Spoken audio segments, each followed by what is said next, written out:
अगर आप इस चैनल पर नए हैं तो चैनल को सब्सक्राइब करें और नए सत्संग का नोटिफिकेशन सबसे पहले पाने के लिए बेल आइकन को दबाना ना भूलें।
विश्वल को सत्तात्म नमन।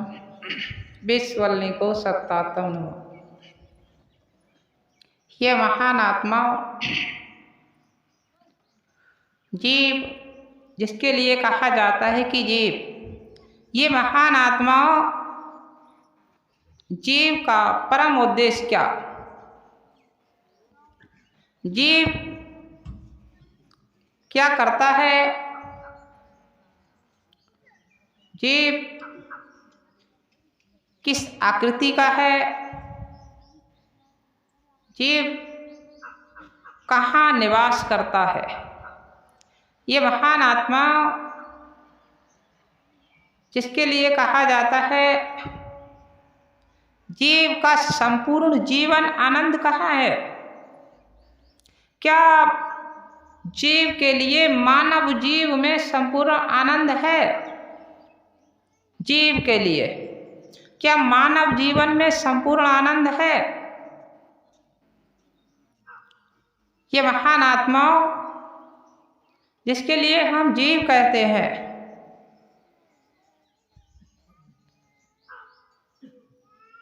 लिखा है जीव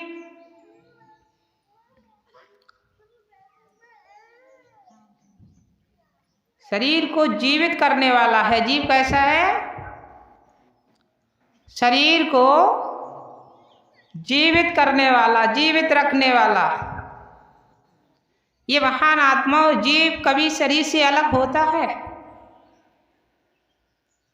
जीव कभी शरीर से अलग नहीं होता है। ये महान आत्मा जीव एक परम पूर्ण तत्व है, परम पूर्ण तत्व है। ये महान आत्मा जीव, जैसे देखा जाए ये महान आत्मा अब जीव की रक्षा करने के लिए, जीव को संभाल करने के लिए, जैसे देखा है मानव के शरीर में 3 विकारों का शरीर है, 3 विकारों का शरीर है। मूल तत्व विकार जीव, जैसे ये महान आत्मा दूसरा विकार मन है और तीसरा विकार शरीर है। जैसे एक बल्ब के ऊपर खोल है, खोल होता है, बगैर खोल से ही जो बल्ब में मोती होता है, देखा है, मोती समान मन है और खोल समान शरीर। ये महान आत्माओं, अगर आपने उस खोल के लिए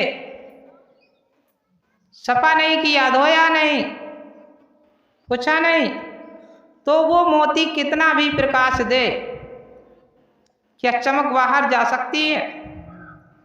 नहीं जा सकती है। तो सबसे पहले क्या करना है कि खोल को ही ऊपर से ही धोना है, साफ करना है।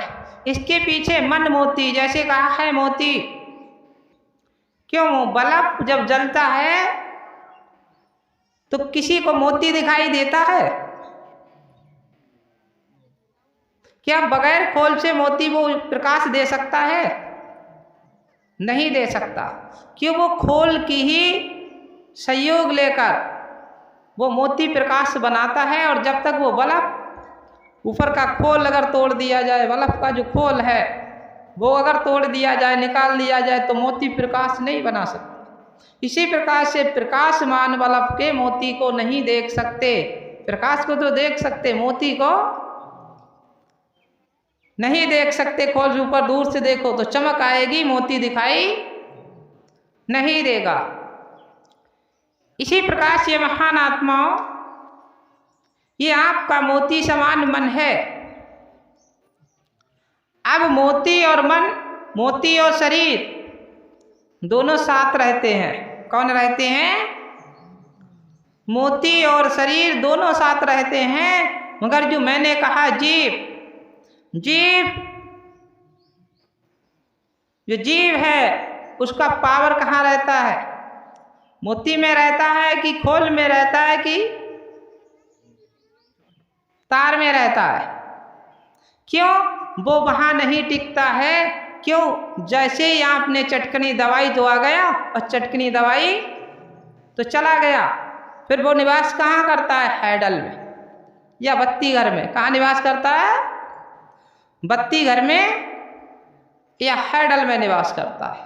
फिर वो वहां रुकने वाला नहीं है। इसी प्रकार से महान आत्माओं, आपका जीव की पावर, जो शरीर को एनर्जी देने वाली, घटाने वाली, बढ़ाने वाली एनर्जी है, वो किसके अंदर है? जीव के अंदर है। वो मन के अंदर नहीं है, तन के अंदर नहीं। अगर तन के अंदर होती है एनर्जी, शरीर को ताकत बढ़ाने वाली, ताकत को घटाने वाली, तो ये महान आत्मा क्या है? जिनका बड़ा शरीर है, भारी शरीर है, आकार में मोटा है, ऊंचा है, ठीक है, उसमें ताकत ज़्यादा होती। वो शरीर में ताकत नहीं है। अगर मन में ताकत होती तो बहुत से बच्चे सोचते हैं कि हम बहुत तगड़े हैं। मगर जब तक वो जीव का सहयोग नहीं मिलेगा, जैसे उस मोती के लिए जब तक पावर नहीं मिलेगी, देखा मोती जो होता है, मोती में किरण जो प्रकाश होता है, वो जो पावर है जिसके लिए हमने कहा जो करंट आ रहा है, वो कम और ज़्यादा करता रहता। जैसे ही कम आया तो मोती हल्का हल्का दमकेगा, और ज़्यादा आ गया तो मोती तेज रोशनी देने लगेगा, तेज प्रकाश बनाने लगेगा। इसी प्रकार से महान आत्माओं, दूसरा और है, अगर वो ज़्यादा क्षमता से आ गया तो मोती रुकेगा? तब भी मोती रुकने वाला नहीं है, वो जल जाएगा, फूक जाएगा। इसी प्रकार से महान आत्माओं, जो मोती को पावर मिलती है वो करंट की क्षमता से मिलती है। जैसा करंट दोगे, इसी प्रकार से महान आत्माओं, आपको तीनों शक्तियों की जरूरत है। किस किस की जरूरत है? तीनों की। शरीर की रक्षा करना, शरीर को संभालना, मन की रक्षा करना। मन की रक्षा कैसे करोगे? शरीर की रक्षा कैसे करोगे? फिर आत्म की रक्षा करना, जिसके लिए मैंने कहा जीव की रक्षा करना। अब तीनों की रक्षा कौन करेगा? अब सोचो, तीनों की रक्षा कौन करेगा? क्या शरीर की रक्षा शरीर कर सकता है?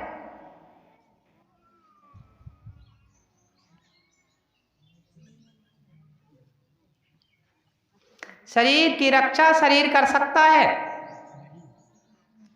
क्यों? जब तक मन का सहयोग नहीं होगा, मन से सोच शक्ति नहीं बदलेगी, तब तक शरीर की रक्षा नहीं कर सकते हो। जीव की रक्षा क्या शरीर कर सकता है? नहीं कर सकता है। क्यों? जब तक जीव में शक्ति नहीं होगी, जीव शक्ति नहीं देगा शरीर के लिए, तब तक शरीर की रक्षा नहीं हो सकती और जीव की रक्षा नहीं हो सकती। इसीलिए कहा तीनों जो है, जैसे मैंने कहा खोल, मोती और पावर, तीन वस्तु हो गई। अब आप संसार के लिए कौन हो? संसार के काम में आ रहा है शरीर, संसार के काम में शरीर आ रहा है। अब अपने काम में कौन आएगा? ये शरीर क्या मतलब है? शरीर को अगर आपने अपने काम में ले लिया तो उतना आनंद आने वाला नहीं कि शरीर का बना है, शरीर संसार का है, संसार से संबंधित हो। जैसे आप कहीं अलग हो जाओ, संसार से मतलब छोड़ दो, कहीं गुफा में बैठ जाओ जाके, तो आपको फल क्या मिलेगा? फल क्या मिलेगा? उससे ज्यादा फल मिलेगा अगर आपने 4 बच्चों को गलत रास्ता से जाने से बचाया, सतमार्ग पे लगा दिया। तो अकेले बैठने से कहा है कि भजन से बड़ा फल मिलता है। किसमें? भजन से बड़ा फल किसमें मिलता है?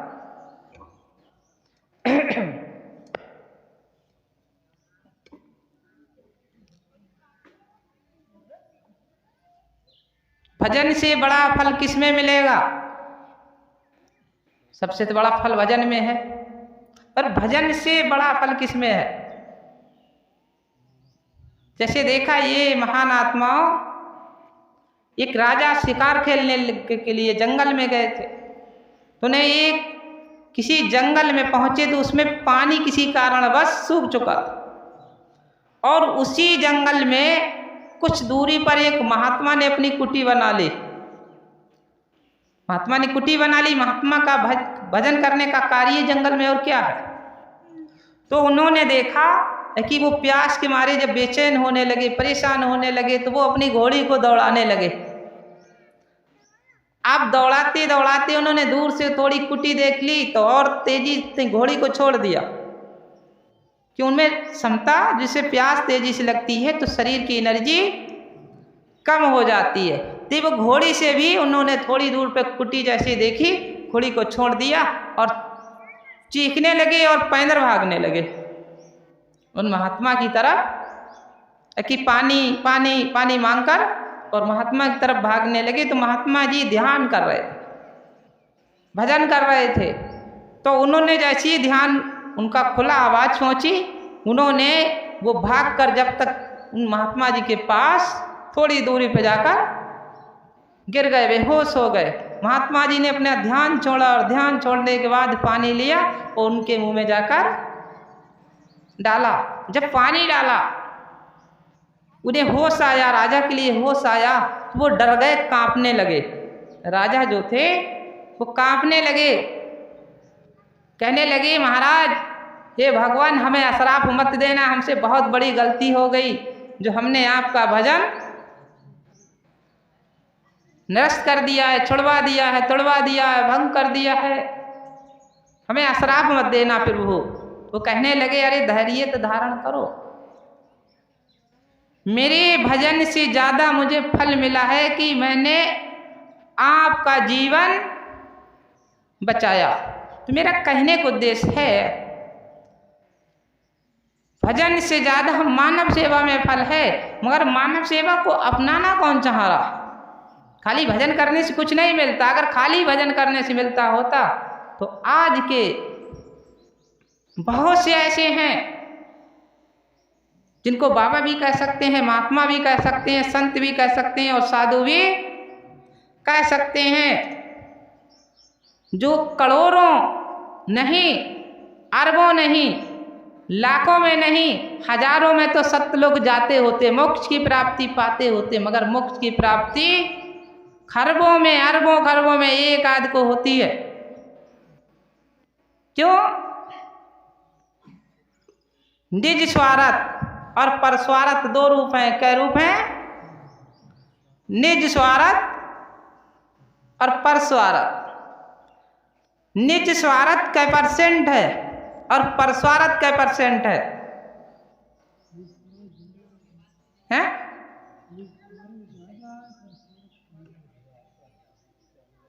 अगर देखा जाए ठीक से तो 5% ही मुश्किल से होगा, नहीं तो 1% है। आप जाकर देखो, घूम कर देखो संसार में, 1% है और 99% क्या हो गया है? निज स्वार्थ। और परस्वार्थ क्या परसेंट है? 1%। परस्वार्थ एक दूसरे की सेवा में देखा है। अगर किसी का भी बाबा, मैं उदाहरण दे रहा हूं, किसी का बाबा अगर गेट पे बैठा है और कह रहा बेटा पानी, बेटा पानी, और अगर नाती ने नहीं सुना, नाती ने उसकी आवाज को नहीं सुना, अगर कोई पड़ोसी आ गया और उसने 1 गिलास पानी पिला दिया तो वो वहां तेज आंख करने लगेगा।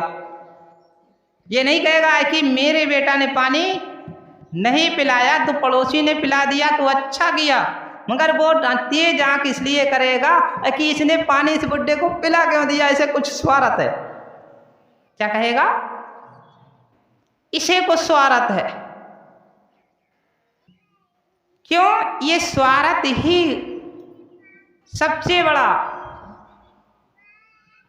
स्वार्थ आपका सबसे बड़ा कौन है?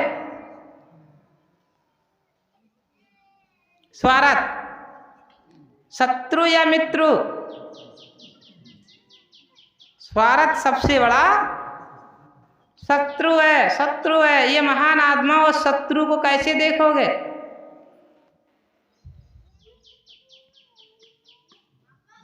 क्यों? स्वार्थ हर जीव में यहां तक है। स्वार्थ के बंधन में कौन कौन है? स्वार्थ, जिसे हम स्वार्थ बोलते हैं। ध्यान रखना, जहां स्वार्थ है वहीं ऊंच नीच है। क्या है?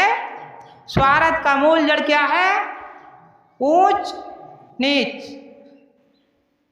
स्वार्थ है वहीं भेद और भाव है। स्वार्थ है वहीं अपना और पराया है। स्वार्थ है वहीं सगा और दुश्मन है। स्वार्थ है वहीं नजदीक और दूर है। स्वार्थ में ही सब कुछ छिपा हुआ है। तो स्वार्थ की जड़ कितने समय मिटाओगे? जिससे आप स्वार्थ को दूर करना चाह रहे हो, क्या उसमें स्वार्थ नहीं है?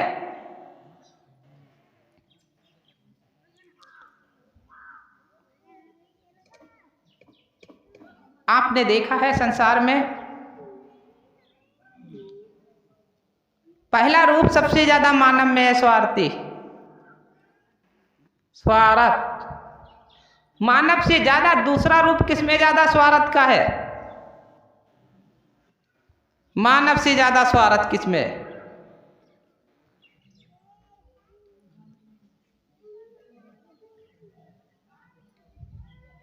मानव सबसे होशियार है, चेतन है, दुर्लभ है, अच्छा है।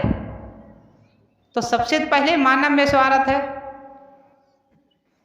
इसके दूसरा रूप स्वार्थ ज्यादा किसमें है?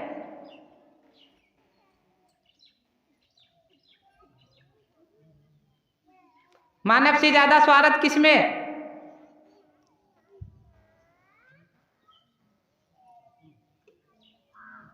है? पशु तो भोग योनि में है। पशु तो भोग योनि में है। पशु तो मानव से कई गुना नीचे है। कीट मानव से कई गुना नीचे है। पक्षी मानव से कई गुना नीचे है। सही है गलत है? पतंगा मानव से कई गुना नीचे है। फिर मैं बात कर रहा हूं मानव से जो ऊंचा है उसकी। मानव से ऊंचा कौन? मानव से ऊंचा कौन?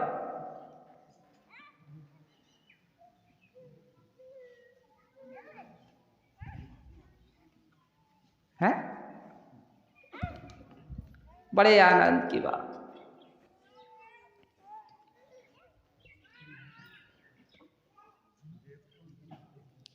ये बात सही है। जिसे हम कहते हैं परमात्मा,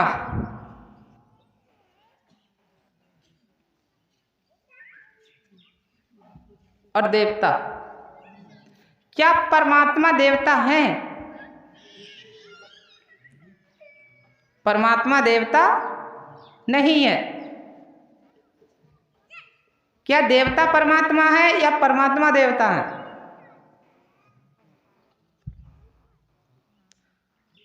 सबसे ज्यादा स्वार्थ मृतलोकी असत्य देवी देवताओं में है। किसमें है?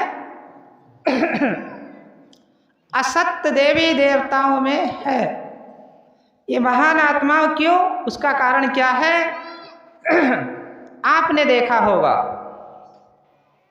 आज भी देख रहे हो, मानव के शरीर में बंधन जो बंधा है वो किसका बंधा है? स्वार्थ के ही बंधन में बंधे हैं। और स्वार्थ का ही बंधन, एक रस्सी जिसे बोलते हम लोग जंजीर, स्वार्थ की ही जंजीर किधर ले जाती है खींच के? किधर ले जाती है खींच के? जवाब क्यों नहीं दे रहे? कह दो सुरग में।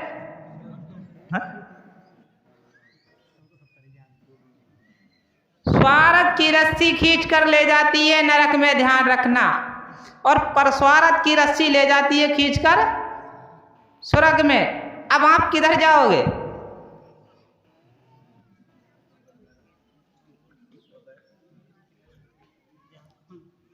फिर और अगले है,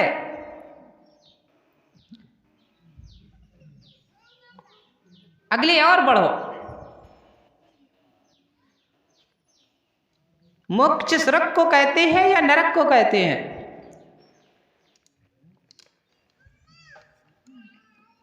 मोक्ष, मोक्ष इसे कहते हैं मोक्ष है। स्वर्ग नरक से अलग। अब आपके लिए मोक्ष के लिए क्या करोगे? स्वार्थ में रहोगे या परस्वार्थ में रहोगे?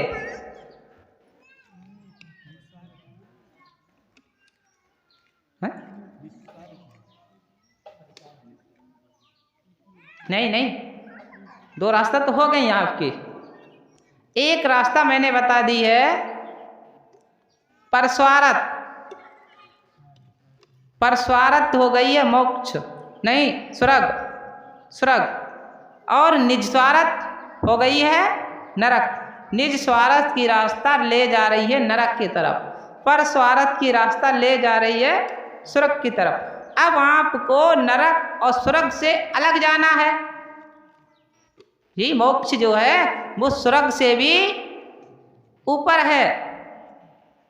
अब आपको ऊपर जाना है, तीसरी रास्ता पर जाना। उसके लिए क्या करोगे?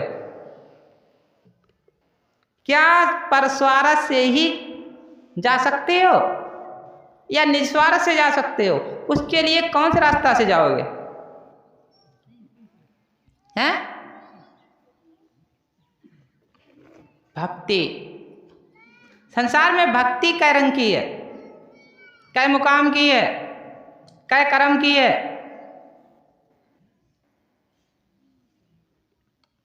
जैसे मेरा एक उदाहरण आता है, संसार में मेरे अंदाज से अगर देखा जाए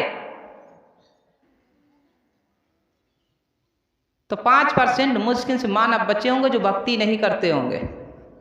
मुश्किल से 5%, 100 में 5% होंगे जो बेचारे किसी की भक्ति, कैसी भी भक्ति नहीं करते होंगे। नहीं, 95% भक्ति कर रहे हैं। अब वो 95% एक ही क्या भक्ति कर रहे हैं?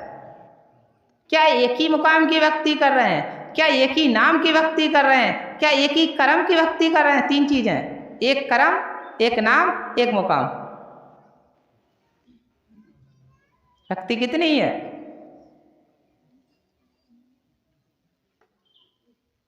भक्ति में लोग अब भक्ति भक्ति भक्ति, सबसे बड़ी भक्ति कैसी है?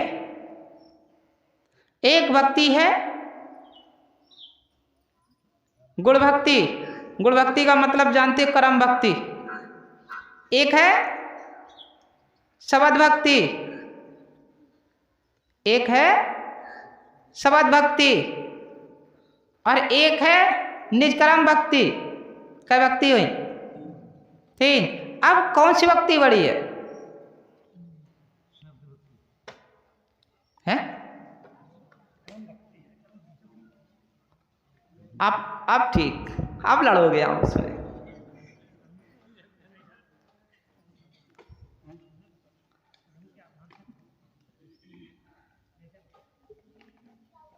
कर्म भक्ति, शब्द भक्ति और निजकर्म भक्ति।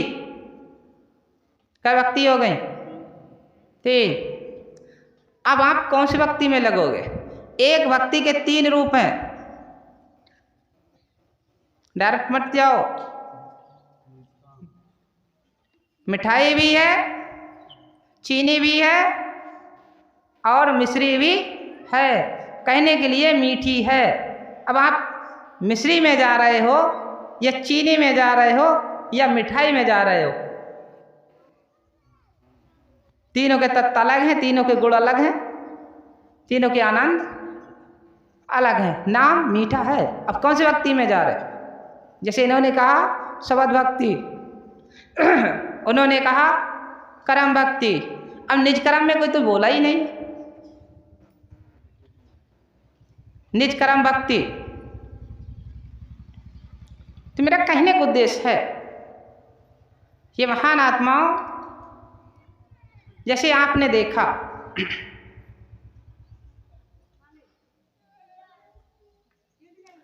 बहुत से लोग क्या करते हैं, एक कर्म में कितनी भक्ति, ये एक भक्ति में किन कर्मों की कितनी भक्ति होती है? जैसे मैंने कहा एक में 3 कर्म होते हैं, एक भक्ति में 3 कर्म होते हैं और 3 कर्म की एक भक्ति होती है। कैसे करके?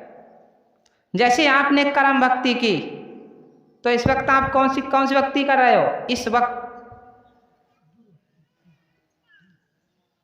वक्त आप किस भक्ति में हो? इस समय आप बैठे हो कर्म भक्ति में। कौन सी भक्ति में हो?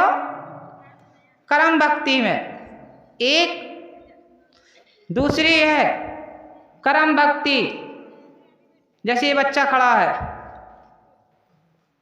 ठीक है, जैसे वो बच्चा खड़ा है, क्या आपकी भक्ति और इनकी भक्ति एक बराबर है या अलग अलग है?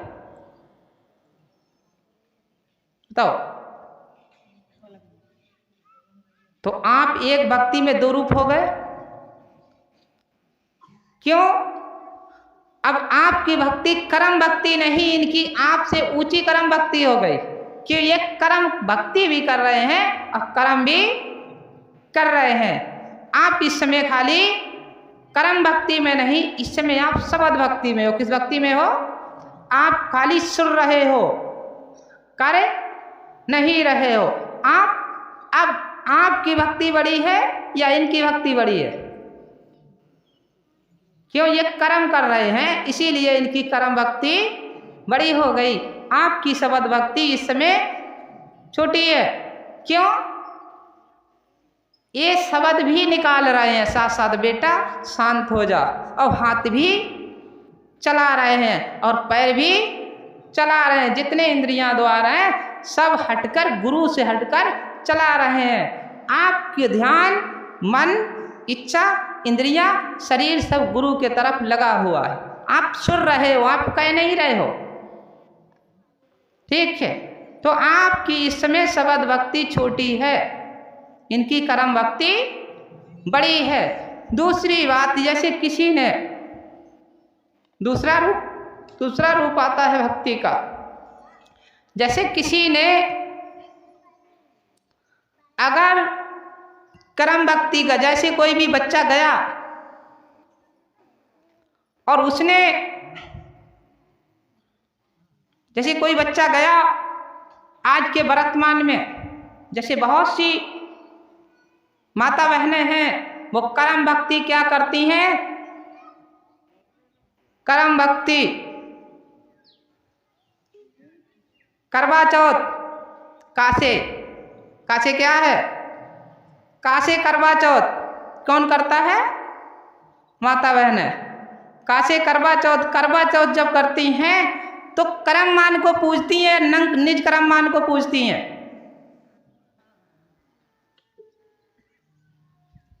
कर्म मान माने पति, निज कर्म मान माने फोटू। पहले किसको वो खवाती हैं? उनसे क्या इन्हें फल मिला? क्या वो कर्म भक्ति बड़ी है? ये पति बैठा है चारपाई पे, चौकी पर, सही है, कुर्सी पर, मेज पर, जो भी बैठा है, मगर उस कर्म जो जिसके कर्म नहीं है, निज कर्म जो फोटो है वो निज कर्म है, उस समय वो कर्म करवा चौथ कर्म आया है।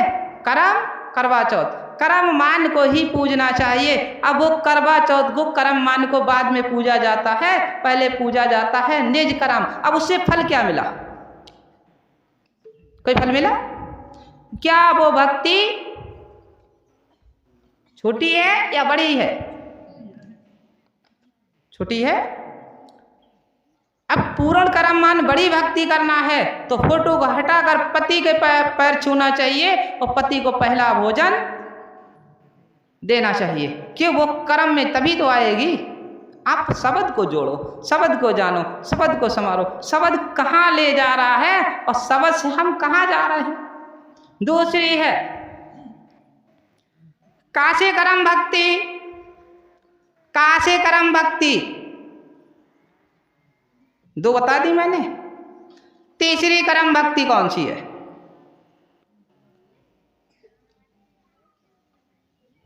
तीसरी कर्म भक्ति जैसे आपने देखा है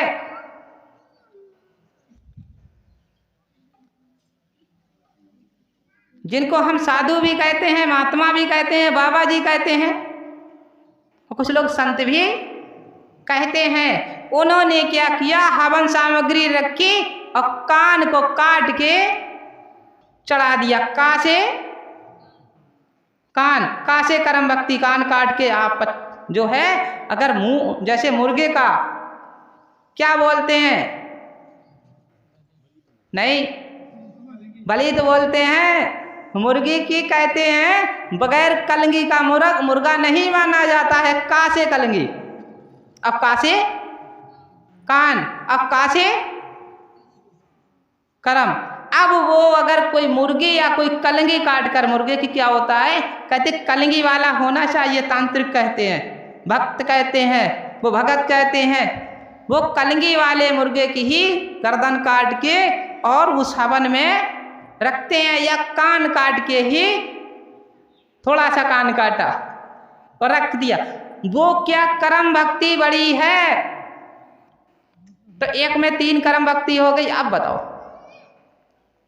है 3 कर्म भक्ति। अब कौन सी कर्म भक्ति में आप फंसे हो? बढ़िया कौन सी कर्म भक्ति है? 3 हो गए। कहने के लिए मीठा मीठा। अब अगले बढ़ो, अगले है शब्द भक्ति। जैसे अभी कहा है शब्द भक्ति, उस समय आपने अगर मुर्गे का कल गर्दन काट दी तो शब्द को निरस्त कर दिया, वो शब्द भक्ति कहाँ रही? वो बड़ी है छोटी हो गई। आपने बकरे को काटा, भेड़े को काटा या अन्य जीव को काटा, पशु को, तो उसका शब्द निरस्त हो गया, वो शब्द भक्ति कहाँ रही? वो छोटी हो गई। मानव की शब्द भक्ति जैसे देखा है, मंत्र पढ़ रहे हैं, मंत्र पढ़ रहे हैं, लली आएगी रे बैठ, अरे पैसा हुआ रखे हैं, अरे भैंसिया खुली जा रही है, मंत्र पढ़ रहे, वो शब्द भक्ति कहाँ रह गई? नहीं, शब्द भक्ति रह गई? शब्द भक्ति चल रही, एक क्यों रखो, बाँव रखो, 500 क्यों रखो, मंत्र पढ़ते जा रहे, जल्दी रखो। वो भक्ति कहाँ, वो शब्द भक्ति कहाँ रह गई? तो एक वो हो गई, भैंसिया कहाँ गई, भैंसा कहाँ गया, एक वो क्या कर रहा है, एक ही हो गया। एक जो है जल्दी रखो, शब्द पढ़ते जा रहे रखो। एक है कि आप भक्ति करते करते, जैसे शब्द भक्ति का मतलब शब्द के साथ ये डालो, ये डालो। मेरा कहने का उद्देश्य है तीन शब्द भक्ति है। जैसे किताब पढ़ने की शब्द भक्ति होती है, कैसी होती है? किताब में शब्द भक्ति होती है। क्या शब्द में पावर है? एक तो होती है डायरेक्ट आपके अंदर से शब्द निकल रहा है, और एक जैसे आप किताब मंत्र पढ़ रहे हो या किताबी किसी का नाम पढ़ रहे हो, ठीक है, किताबी नाम पढ़ रहे, फिर आप उच्चारण करने लगे, ज्ञान देने लगे, शब्द भक्ति सिखाने लगे, क्या उससे उसको पावर मिलेगी? तो आप तो किताब पढ़ कर गए, उसकी उत्पत्ति तो दूसरे ने की, आपने पढ़ी है, आपने तीसरे को सुनाई है, तो वो पावर मिल गई जिसने उस पुस्तक को बनाया। कौन है पावरफुल? वो पुस्तक नहीं, पावरफुल वो बनाने वाला है जिसने उसकी रचना की है। अब शब्द भक्ति जैसे देखा है, जैसे बहुत लोग बेचारे बैठे हैं,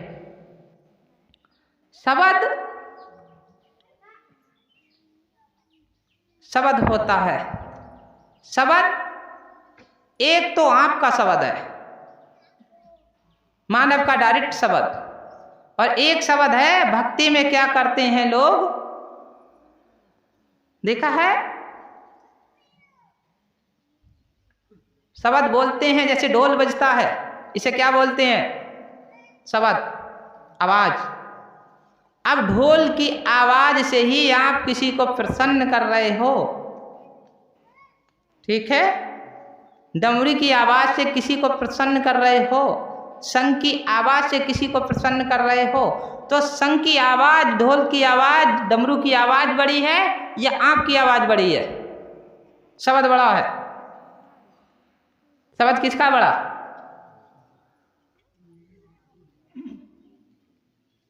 ये जो डमरू से आप या ढोल से आप, वो भी शब्द, उसको हम शब्द बोलते हैं, आवाज निकल रही है, या शंख की आवाज।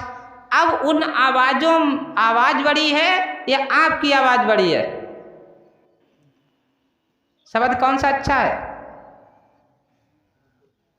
आपका। क्यों? आपके शब्द में मन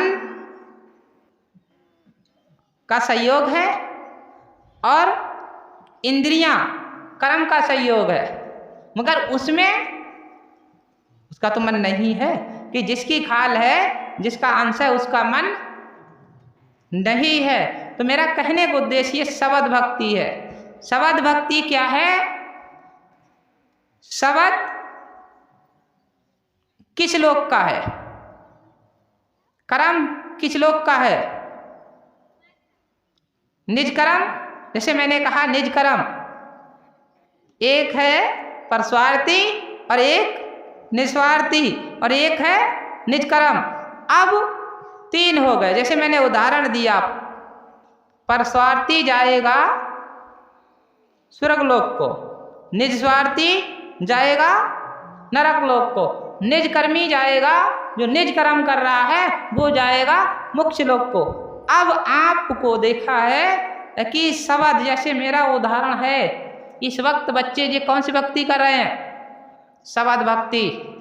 जैसे ये सुन रहे हैं, महाराज जी ने ज्ञान दिया, महाराज जी ने ज्ञान दिया, जो सत्संग दिया, ये शब्द भक्ति। और ये बच्चे आए मेरे पास, हर 8वें दिन आए, अब 8वें दिन आकर सत्संग सुने और सत्संग सुन के घर चले जाएं। सही है? गलत है? आए, सत्संग सुने और सत्संग सुन के घर चले जाएं। क्या इन्हें परम शक्ति मिलेगी? क्या ये शब्द भक्ति बड़ी होगी? नहीं होगी। अब ये कहे महाराज जी हम तो शब्द भक्ति करी, हम तो गए आपके पास 3 घंटा शब्द भक्ति में बैठे रहे। शब्द भक्ति का मतलब आपकी आवाज को सुनते रहे, शब्द भक्ति करते रहे, इससे क्या परम फल मिलेगा? इससे बड़ी है, सबसे बड़ी है निज शब्द भक्ति। निज शब्द भक्ति। अब निज शब्द भक्ति करने वाले कितने बच्चे हैं? निज शब्द भक्ति मतलब है शब्द की उत्पत्ति करने वाला कौन है? कर्म की उत्पत्ति करने वाला कौन है? और निजकर्म तो निजकर्म है ही, उसकी तो उत्पत्ति करने वाला कौन? वो तो निजकर्म है। कर्म की भक्ति करने वाले हमारे इंद्रियां और द्वार, इंद्रियां द्वार अगर नहीं चलेंगे तो कर्म नहीं लिखा जाएगा। लिखा जाएगा? नहीं लिखा जाएगा। मन ही मन में सोच लेना तो को मारेंगे जरूर, 5 लाठी मारेंगे, मार डालेंगे, क्या रिपोर्ट लिखी जाएगी? क्यों? इंद्रियां द्वार चलेंगे नहीं। इसी प्रकार से अब खाली कह देना है कि हमने 5 को काट डाला है, भगवान जी हमारे खाता में लिख देना 5 को काट डाला, क्या भगवान जी लिखेंगे तुम दोषी हो? नहीं लिख सकते। क्यों? शब्द आपने कहा है, करा नहीं है। तो उसमें 2 चीजें होती हैं। अब शब्द को कर्म में लाओगे या शब्द को निज कर्म में ले जाओगे?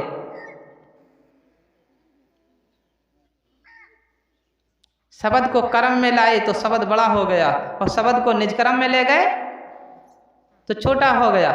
अब शब्द को कर्म में लाए तो शब्द छोटा हो गया, और शब्द को निज कर्म में ले गए तो बड़ा हो गया। अब दोनों चीजें कैसे हो गई? दोनों चीजें कैसे हो गई?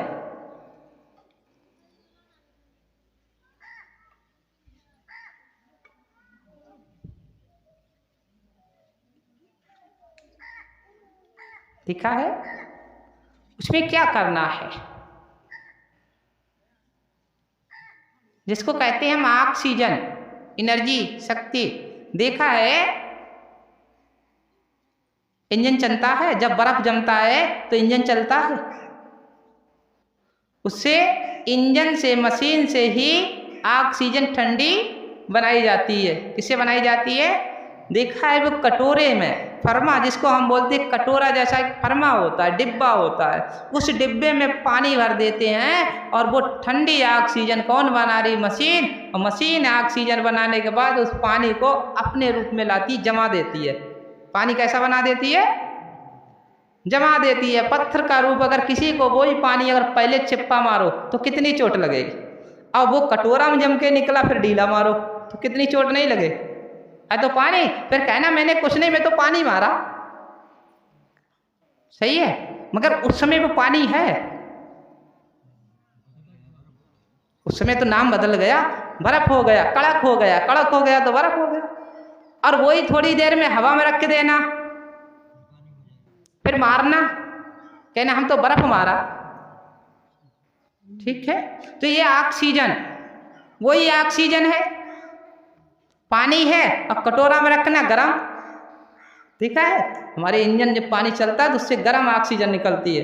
तो क्या है, हमारे अंदर जो है हमें ऑक्सीजन की उत्पत्ति करना है। क्या करना है? ऑक्सीजन की उत्पत्ति करना है। जिसे ऑक्सीजन कहते हैं, वो ऑक्सीजन की उत्पत्ति कहां से होगी?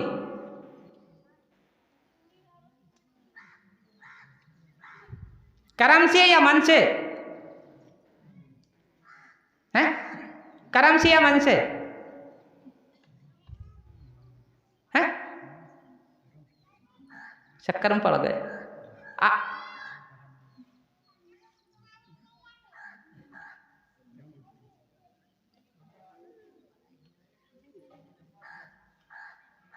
ठीक है? अब मन का मतलब खाली सोच लिया। मन का मतलब कि मन तो कुछ करता ही नहीं। मन को जब तक कर्म में नहीं लाओगे तब तक वो संभलने वाला नहीं है। जैसे मैंने कहा है,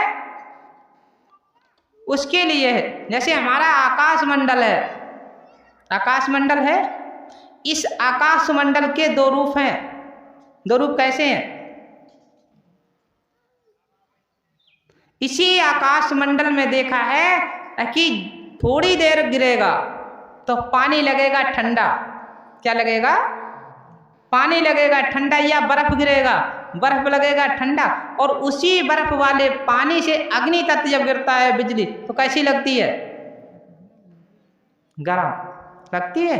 मगर दोनों कहाँ रहते हैं? आकाश में। नाम एक ही आकाश है कि उसमें 2 ढंग होते हैं कि अग्नि में खिंचती है और शीतल पानी में खिंचता है। अब आपको इसी प्रकार से शरीर की एनर्जी को खींचना है। क्यों? कर्म शक्ति के लिए। जो आप देखा है, जैसे बहुत से बच्चे हैं बेचारे मन में सोचते रहते हैं, मन में नहीं लड़ाई तब भी लड़ते रहते हैं। कई परसेंट बच्चे जो नहीं लड़ते मन में? कई परसेंट हो जो मन में नहीं लड़ते हो? कोई हाथ ही नहीं उठा रहा। मन में जिद आती है नहीं आती? जी ऐसा क्यों नहीं, जी ऐसा क्यों हुआ, जी ऐसा क्यों होगा, जी ऐसा क्यों हो रहा? तो अकेले तो लड़ रहे हो, किससे लड़ रहे हो? लड़का और रहा है। अरे भाई एक लकड़ी रख के दो, आवाज देगी। तो आप क्यों सोचते हो ऐसा क्यों, ऐसा क्यों हुआ, ऐसा क्यों हो रहा, ऐसा क्यों होगा? सही है। तो वो एक तो कहने वाला है और एक जानने वाला है। क्या कहने वाला जान रहा है? दो हो गए। वो कौन है? जो जान रहा सो कौन है, और जो कह रहा वो कौन है?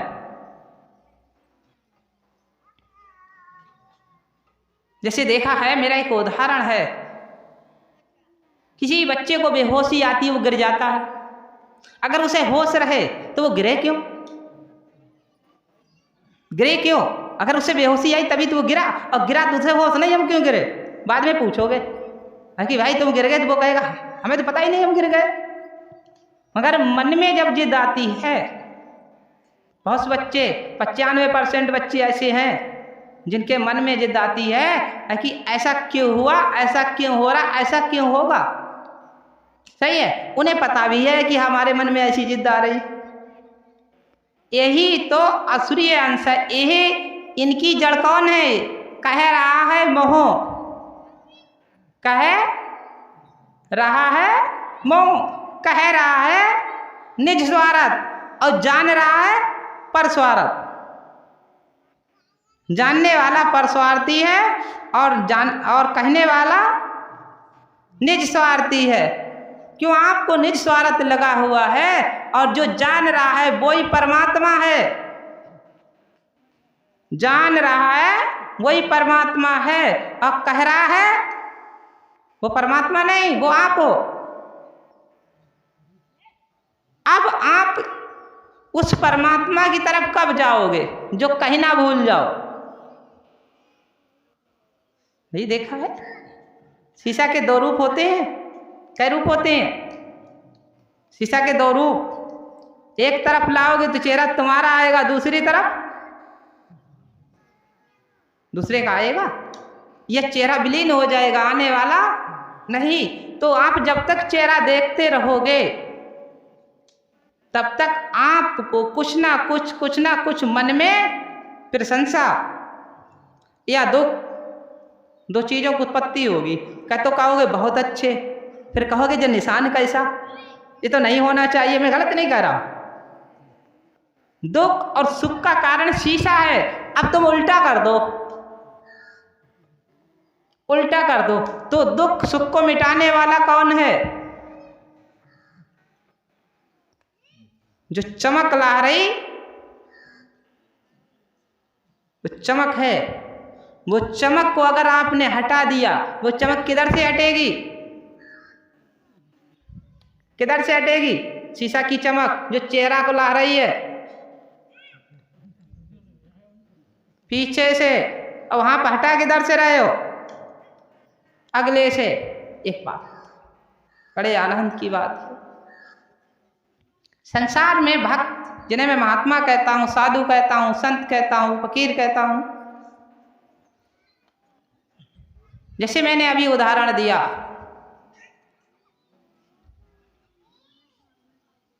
कार्बन। भक्ति अगले की करने वाले कै परसेंट है और पीछे की करने वाले कै परसेंट है?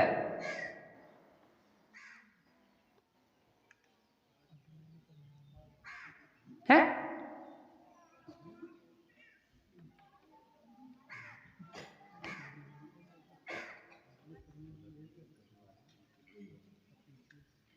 देखा है?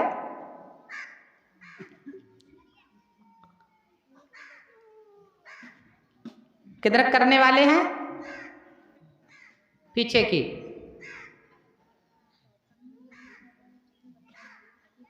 नहीं नहीं, पीछे कैसे कर रहे हैं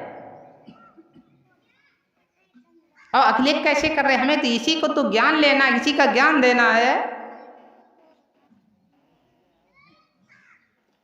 अगले का मतलब है कि हमने ही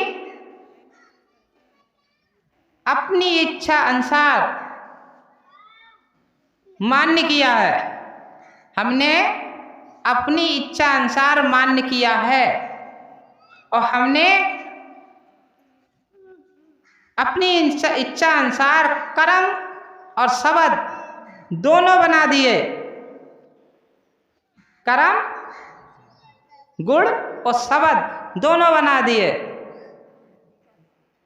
क्या हम अपनी इच्छा अनुसार दोनों को बना सकते हैं? हैं? नहीं बना सकते। तीसरा और बना दिया।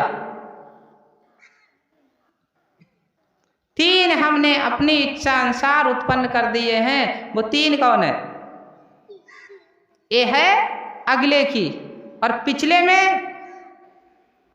1, 2 और 3। पिछले के 3 कौन है और अगले के 3 कौन है? जैसे मैं उदाहरण दे रहा हूं,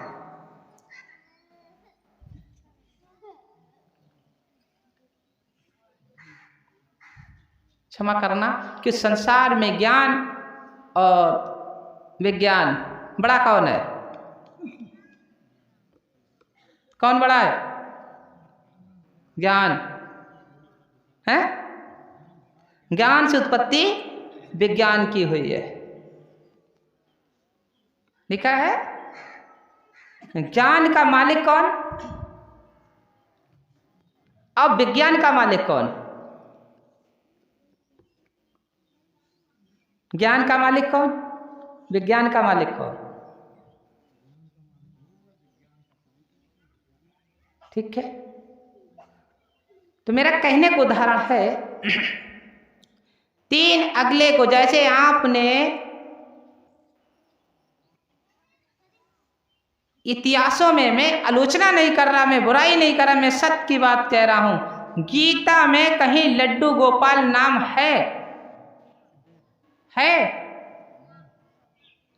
बताओ। नहीं है। हाँ, गीता में किसी देवी में, इतिहास में चट्ट देवी नाम है? हैं? किसी इतिहास में हो, ढूंढ दा नेट पे। आपने नाम अपनी मर्जी से रखा। चट्ट देवी की आकृति देखी कैसी है, रूप कैसा है? अब तुम्हें पता कैसे चलेगा? अगर गेट की बाहर से आवाज आए, बेटा मैं तेरी नानी आ गई हूं, किवाड़ खोल, और नानी को कभी देखा ना हो, तो आप आवाज सुन के कह के चली जाओगी नानी चाबी धरी है, हम जा रहे हैं और गेट खोल लेना। ठीक है। दूसरा, जिसको कभी देखा नहीं है उसे पता कैसे चला है कि आप क्या प्रसन्न करती हो खाने में, किस खाने से प्रसन्न होती हो? बताओ भाई। किसी को अगर आपने खिलाया नहीं है तो आपको ये कैसे पता चला है कि ये हमारी नानी ये चीज खाती है तो खुश रहती है?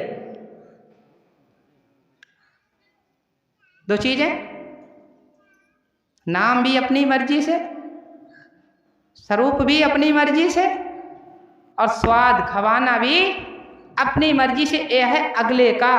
इससे आपको क्या फल मिलेगा? आपने लोक जाना, किस लोक की निवासी? सही है गलत? अरे इतिहास में नाम, जैसे हमारे शारीरिक नाम, कौन सा नाम अच्छा होता है? शारीरिक। और किसी माता का अगर बेटा शरीर छोड़ जाए, फिर का आधार बनेगा नए नाम से आधार बनवाना बनेगा। तो आप चक्कर में काहे पड़े हो? मर्जी से तो तुम सब बना रहे हो, फल काहे का मिलेगा? मर्जी का फल मिलेगा, वो फल मिलने वाला नहीं है। तो ये तीन अपनी मर्जी से बनाए। आपको लोक भी पता नहीं, तुमने पता नहीं किस लोक का देवता को उत्पन्न किया, पता नहीं कहाँ से नाम बना लिया, और पता नहीं क्या खबर है उसे पता भी नहीं, ये खाएंगे क्या। आपको क्या पता चला है कि हमें धर्म मिला या हमें अधर्म मिला? ये है अगले की, पिछले की क्या? पिछले की यह है कि आप विवेकी संत के पास जाओ, विवेकी गुरु के पास जाओ, और विवेकी गुरु क्या करेगा कि आपके स्वरूप को पीछे दिखाई देगा। जैसे आप जब द्वार इंद्रियों को शून्य करोगे, ठीक है, जैसे आप सपने में निकल जाते हो, तैसे ही आप अपना एक शरीर, दूसरा रूप जो सूक्ष्म रूप बोला जाता है, वो स्वरूप को उत्पन्न करोगे, उसकी उत्पत्ति हो जाएगी। तो आप किधर बढ़े हो, अगले के या पीछे को? क्यों, आप तो पीछे से आए हो, उधर से आए हो, तो आप उधर ही जा रहे हो। आपका ये 3 तत्व 5 तत्व शरीर अभी जो है, इसमें से 2 तत्व यहाँ रह जाएंगे मिट्टी तत्व में। चाचे, मिट्टी तत्व का मतलब चाहे वो बेड पे सही, कुर्सी पे सही, जमीन पे सही, पल्ली पे सही, बित्र पे सही, वो मिट्टी तत्व है। और इसमें से 5 तत्व शरीर जो है, 5 तत्व शरीर से फिर 3 तत्व सूक्ष्म शरीर निकलेगा, वो आपको दिखाई देगा, ठीक है। उससे और अगले बढ़ोगे तो ये कर्म रुक गया, नाम रुक गया, नाम भी रुक गया, शब्द गया, और कर्म भी गया। उससे और अगले बढ़ोगे तो यहाँ और पीछे चले जाओगे, फिर आपकी सोच शक्ति भी चली जाएगी जीरो। आपको पता नहीं रहेगा मेरा स्वरूप है या नहीं, मैं कहाँ हूँ या नहीं। जैसे शरीर को सोते समय ध्यान नहीं रहता है, मगर वो सूक्ष्म शरीर जाता है, उसे ध्यान रहता है कि मैं कहाँ इस समय था, मुझे क्या हो रहा था, मगर इस शरीर को नहीं पता मैं कहाँ था, क्या हो रहा था। इसी प्रकार से आपको पीछे जाना है। क्यों, आप जिधर से आए हो उधर जाओगे लौट कर तो अपने घर पहुंचोगे, और अगले के चलते रहे तो अपने घर पहुंचोगे। तो जो एनर्जी आ रही है, जो शक्ति आ रही, जो पावर आ रही, तो आप गुणों से किधर बढ़ना है? गुणों से तत्व की तरफ बढ़ना है, तत्व से प्रकृति की तरफ बढ़ना है, प्रकृति से निज गुण की तरफ बढ़ना। आप बढ़ किधर रहे हो? कर्म से सब कर्म की तरफ बढ़े। किधर बढ़े हो? कर्म से सब कर्म। जैसे मतलब एक है कूड़ा, हाँ, एक है कूड़ा और एक है कचड़ा। कूड़ा का मतलब एक और कचड़ा का मतलब अनेक। अब आप कूड़ा से ही कचड़ा में बढ़ गए। अब बताओ, एक वस्तु कूड़ा में गिरे और एक कचड़ा में गिरे। कूड़ा में गिरी हुई, जैसे आपको किसी का एक सीधा सीधा रखा हुआ है कूड़ा, मतलब जैसे पत्ती किसी की, ठीक है, रखी, उसे बोलते कूड़ा, और उसी गली है और उज्जा दी जाए, तमाम इधर उधर की डाल दी जाए, तो वो हो गया कचड़ा। तो उसमें ढूंढना मुश्किल है, और कूड़ा में तो जल्दी ढूंढ सकते। तो कूड़ा समान आपका शरीर है और कचड़ा दुआ समान आपके कर्म हो गए। कामना भावना तीनों एक में जोड़ दी। अब कामना से बनाया है, कर्म से बनाया है, कामना से किया है, और स्वभाव से माना है। एक ही में तो हो गए, मगर आपको तीनों एक नहीं करना, तीनों को अलग अलग करना है। कर्म कितने समय तक होना चाहिए?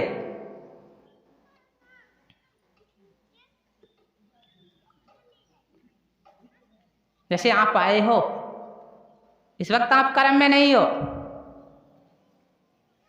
कर्म में नहीं हो, मगर कर्म में हो। आप शब्द कर्म में हो। एक होता है कर्म। जैसे आप कुछ खोद रहे हो, कुछ पीस रहे हो, कुछ कूट रहे हो, सुन नहीं रहे हो, वो है कर्म। आप हो शब्द कर्म में कि आप इस वक्त शब्द को ही सुनकर ही कर्म कर रहे हो, इंद्रियां द्वारों को दौड़ा रहे हो। ठीक है, आप शब्द में फंसे हुए, मगर इससे और अगले जाना है निज शब्द में। अभी मैंने कहा है थोड़ी देर पहले मैंने कहा है कि आप जो हो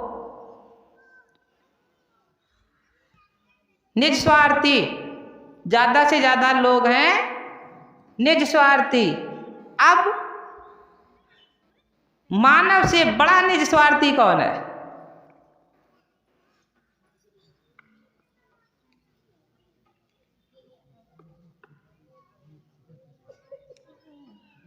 एक पानी भरा हुआ है, अब पानी में कीचड़ मिक्स गंदा पानी है, और दूसरी तरफ बगैर और कीचड़ निकर पानी की कीचड़ है। अब आप जिसमें पानी मिक्स है गंदा पानी, उसमें से निकल कर और जिसमें पानी का बना हुआ कीचड़ है, जिसमें पानी बिल्कुल नहीं, उसे पकड़ना खींच के, कहना आप तो हम साफ ही हो जाएंगे, अब तो हम साफ ही हो जाएंगे। क्या उसे चुपड़ने से, उसे पकड़ने से साफ हो जाओगे? साफ होने वाले नहीं हो। तो मेरा कहने का उदाहरण है, आपको 3 बंधन तोड़ने पड़ेंगे मोक्ष के लिए। स्वर्ग के लिए क्या बंधन? स्वर्ग के लिए क्या बंधन तोड़ोगे? नरक के लिए क्या बंधन तोड़ोगे?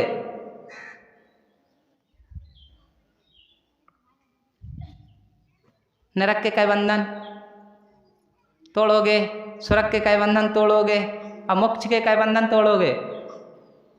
ये बंधन तो है बंधे हुए।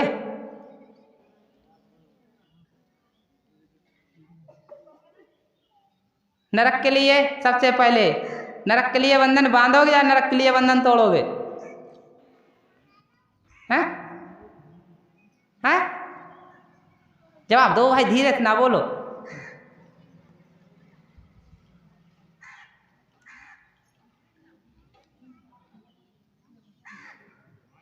नरक किसे कहते हैं? नरक का रूप क्या है? नरक का रूप क्या है? नरक का कर्म क्या है?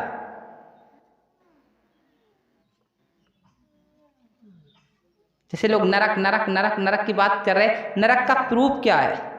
नरक का कर्म क्या है? नरक का रूप क्या है?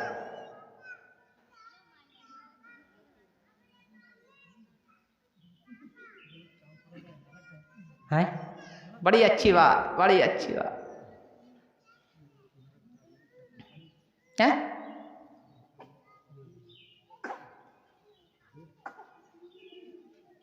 जैसे नरक, जैसे पहचान कैसे होगी कि नरक जैसे एक करुआ है, एक खट्टा है, एक कसैला है। अगर किसी को चखने को नहीं दिया,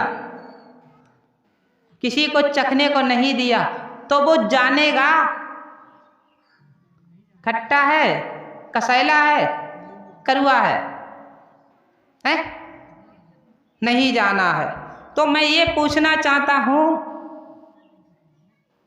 इस वर्तमान में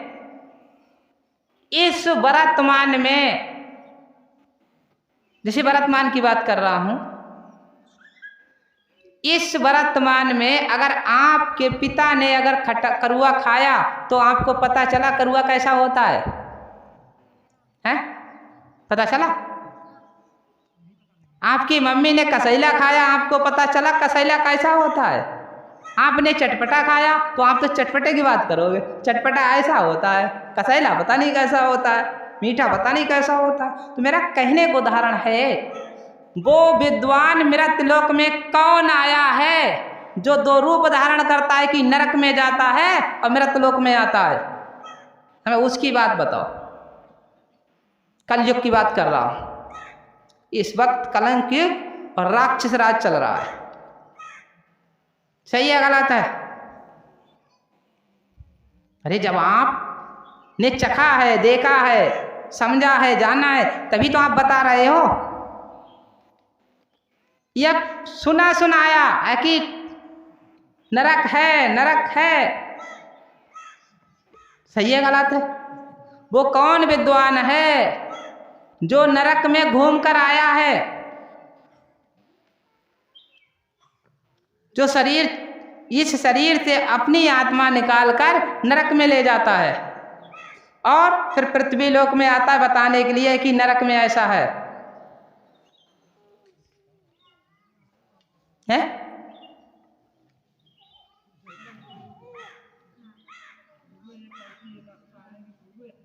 चक्कर में पड़े हो, किसकी बात मार रहे हो?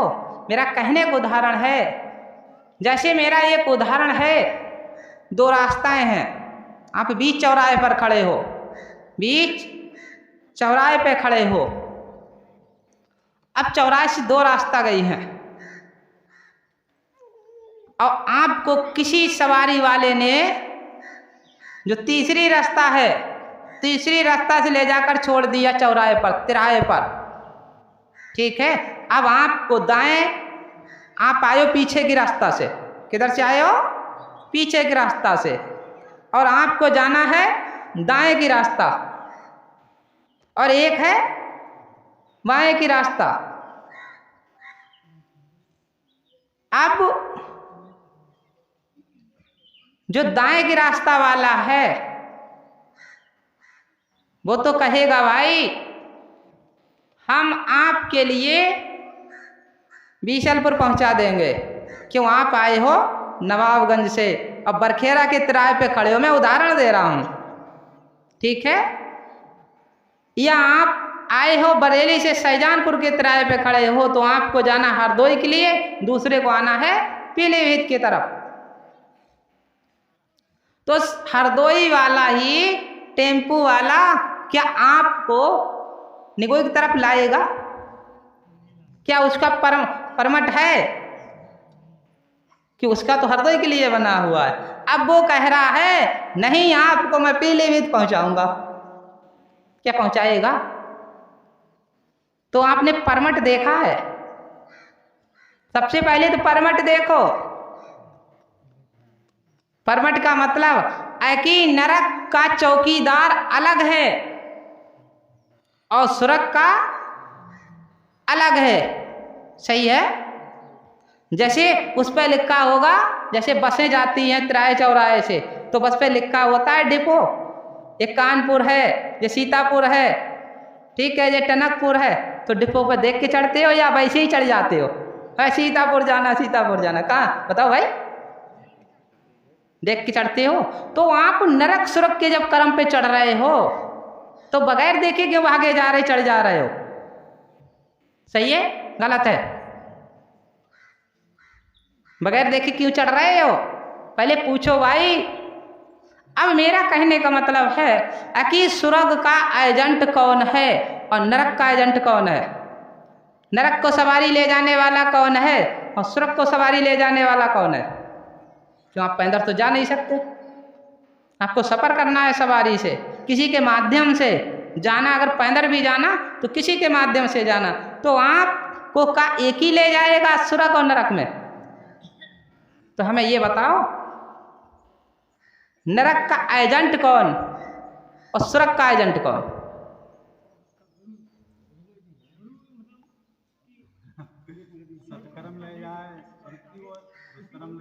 अरे कर्म तो देखो, सत्कर्म और दुष्कर्म कर्म तो देखो। अब कर्म की पहचान करना, जैसे गुरु गुरु गुरु गुरु, जरा मेरा कहने का मतलब गुरु गुरु गुरु, क्या सब गुरुओं को गुरु मान लिया जाए? अरे गुरु तो वो भी है मछलियां टटोते हैं बाजार में और गुरु मंत्र देते हैं, गलत मत मानना है? गुरु वो भी हैं और संजा को रंगीन पी के सो जाते हैं, वो भी गुरु हैं। गुरु वो भी हैं जो दम लगा के खाना भूल जाते हैं, आप उनमें से गुरु ढूंढोगे? अरे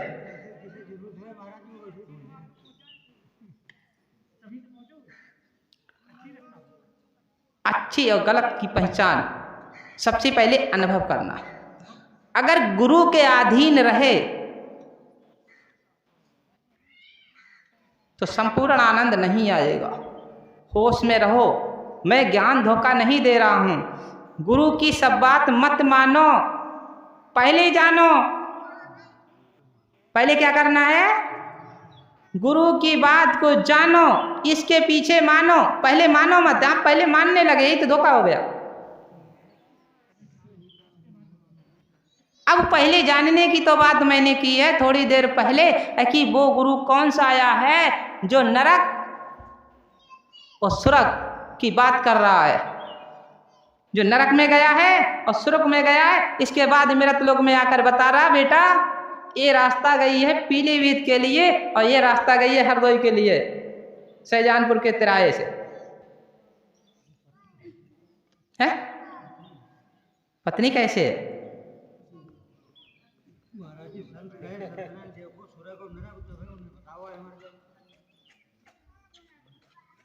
संत किसे कहते हैं? अरे आनंद की बात। संत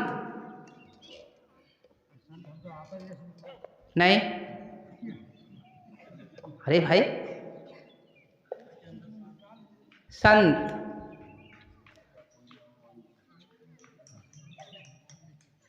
संत किसे नहीं कहोगे? संत की परिभाषा क्या? संत की परिभाषा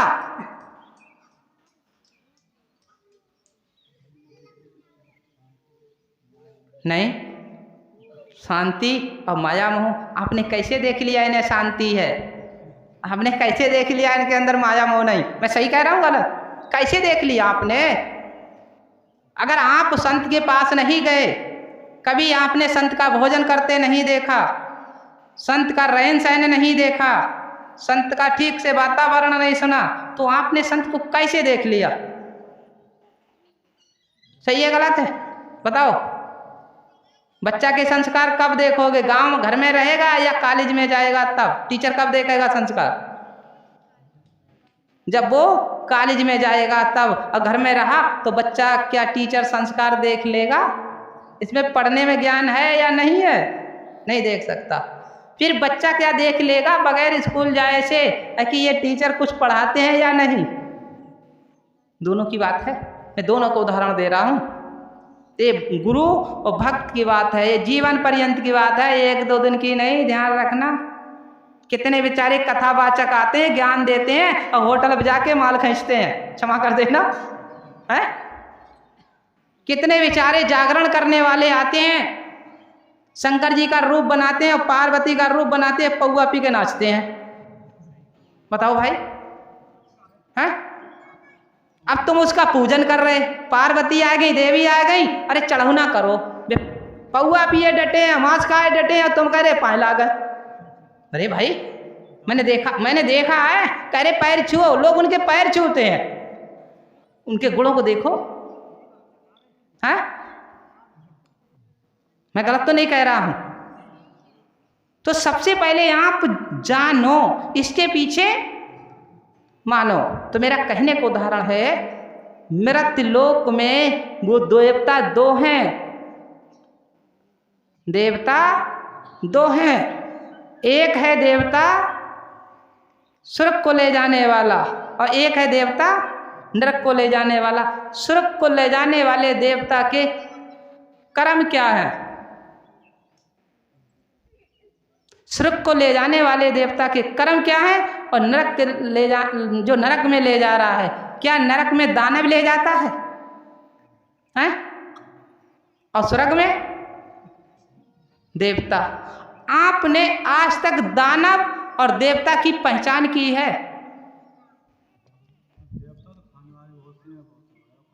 नहीं, ये नहीं। मेरा ये उदाहरण है कि देवता क्या खाता है, क्या खाएगा उसे हम देवता कहेंगे। सही है?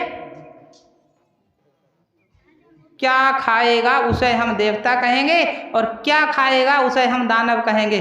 किस स्वभाव में रहेगा उसे हम देवता कहेंगे, किस स्वभाव में रहेगा उसे हम दानव कहेंगे। यही तो जानना है। और जब तक यही जानकारी नहीं है तब तक हम खिचड़ी दिखाए। चावल कैसा होता है? ठंडा। कहते हैं चावल मत खाना, सर्दी बढ़ जाएगी, ठीक है, खांसी आने लगे कहते हैं। नमक कैसा होता है? ठीक है, नमक कैसा होता है? हैं? गरम होता है। नमक का % होता है चावल में? और उड़द की दाल कैसी होती है? ठंडी।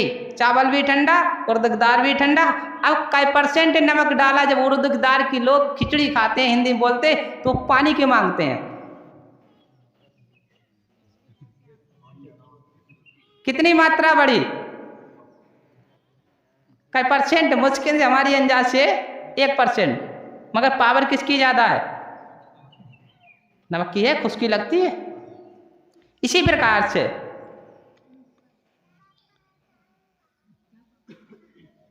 कितने देवता मृत लोक में हैं जो बगैर दक्षिणा से दया करते हैं? बताओ काय %?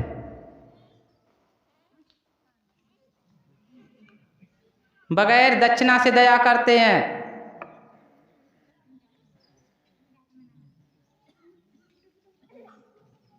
हैं?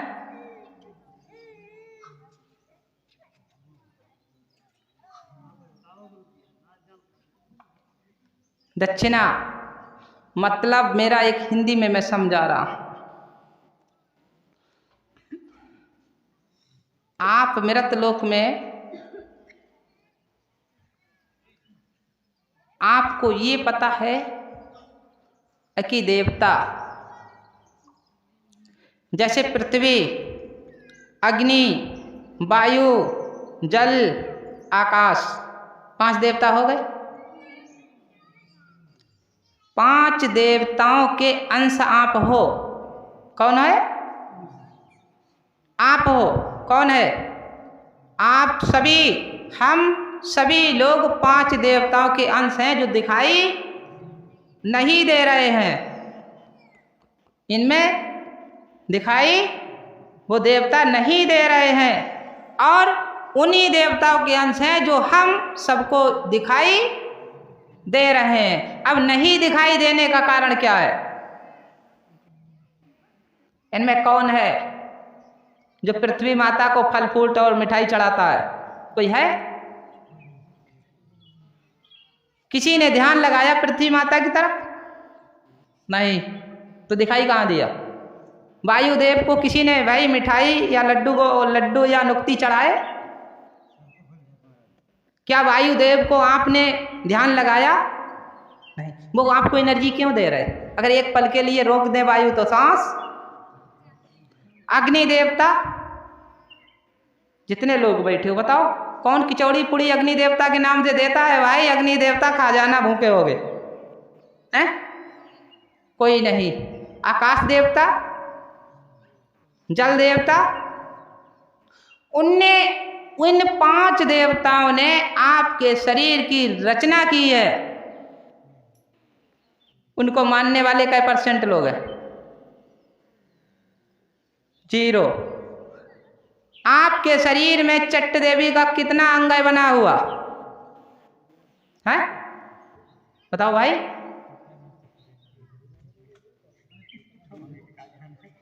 जैसे मैं उदाहरण दे रहा हूं, जाहर बाबा का कितना अंग बना हुआ है? नाहर बाबा का कितना अंग बना हुआ है? कल्लू वीर का कितना अंग है? मरी का कितना अंग है? काले देव का कितना अंग है? काल भैरव का कितना अंग है? कुछ?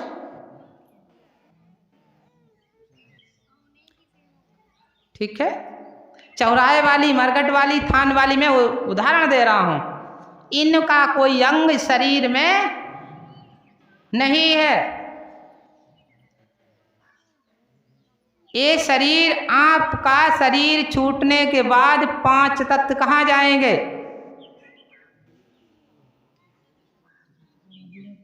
हैं? और वायु में चली जाएगी। बड़े आनंद की बात। बचा कौन? बचा कौन है? आकाश,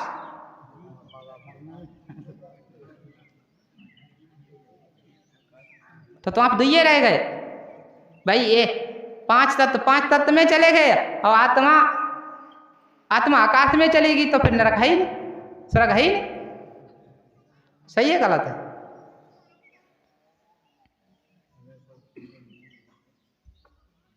जीते जी आपने इस शरीर में,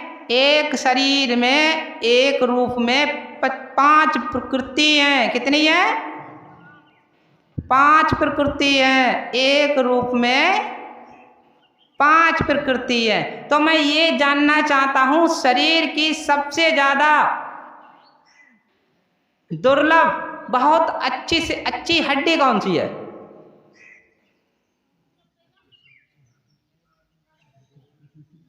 अरे हाँ, उदाहरण की बात आती है।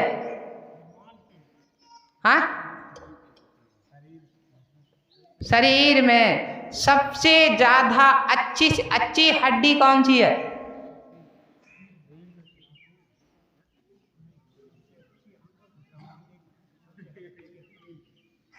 बताओ भाई। नहीं, अच्छी से अच्छी।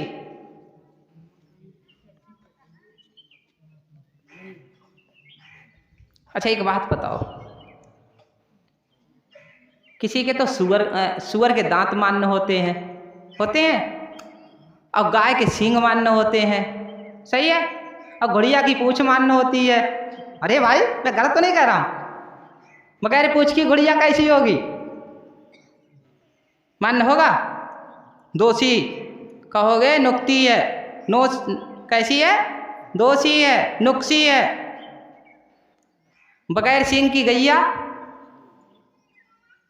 तो भैया बताओ आज विदेशी गैया क्यों पीछे पड़े हो? हैं? सही है गलत है? मैंने देखा है जिस गाय के लिए दिखाते हैं, जो गाय परशुराम के पिता ने पाली थी, हैं? वो गाय कैसी थी? बगैर सींग की थी या सींग थे? उसके सींग थे। हैं? आज गैया की जो पूंछ पूजी जाती है वो बगैर सींग की हरिद्वार में देख के आया। सही बात मैं कह रहा हूं, कोई झूठ माने तो मैं दिखा लाऊंगा। 1 नहीं 10 गैया बनी है बगैर सींग की, जिनकी पूंछ पकड़ाई जाती है, पुजाई जाती है। तो आप उसके गुणों पे गए हो या अपने स्वार्थ पे गए हो?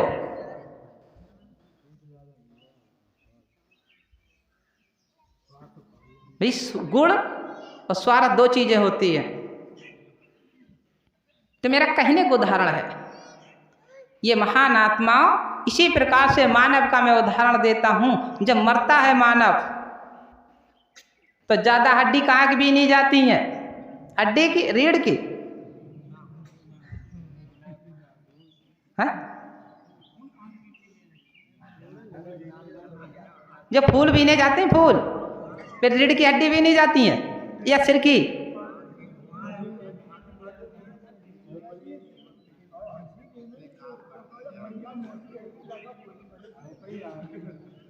सही है गलत? कहाँ की हड्डी बीन के रखते हैं वहां में? सिर की, हल्की सिर की, पायनन की, हाथन की। रीढ़ की तो नहीं रखी जाती है।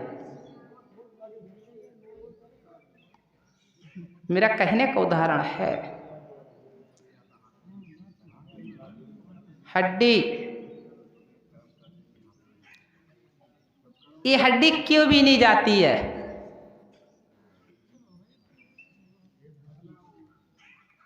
ये हड्डी क्यों भी नहीं जाती है? मैं दूर जा रहा हूं, मेरा समय ज्यादा हो रहा है, इसका उद्देश्य बताओ।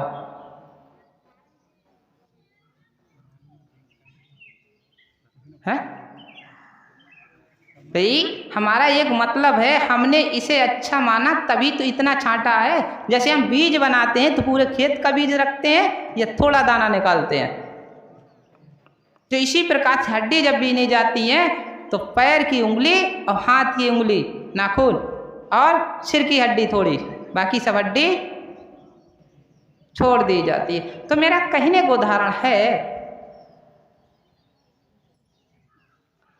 इस हड्डी का महत्व क्या है? तो पूछी क्यों नहीं आज तक भाई? देखा दूं नहीं?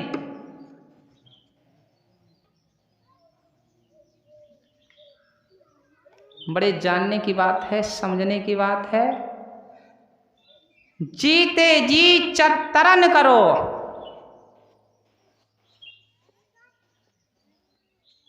जीते जी इस हड्डी को तरन करो। तरन करने का मतलब है कि इस हड्डी से तरो, इस हड्डी को जीते जी तार दो।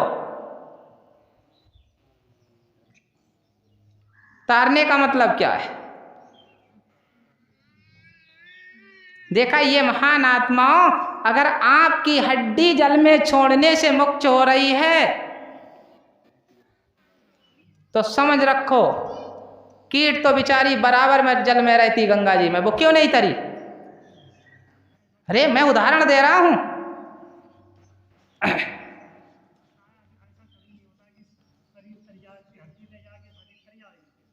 बताओ भाई, वो तो कर्म कर रही है उसमें, मगरमच्छ तो बराबर रहता है, क्यों नहीं तरा? स्वयं ही तरो और स्वयं ही तारो, किसी के तारने से कोई तरने वाला नहीं है। यही मूर्खता है, ध्यान रखना।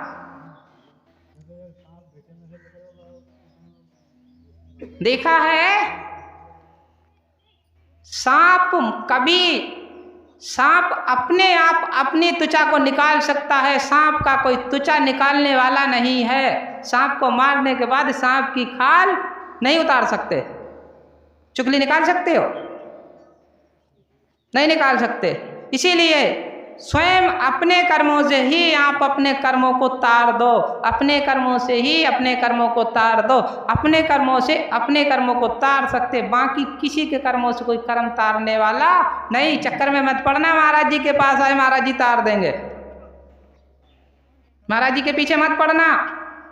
ऐसे गुरु बहुत मिलेंगे, एक दाम तार देंगे, सत्य पहुंचा देंगे, मोक्ष लोग पहुंचा देंगे। ध्यान रखना, मैं मुख्य उद्देश्य दे रहा हूं, नरक लोक कहीं नहीं है।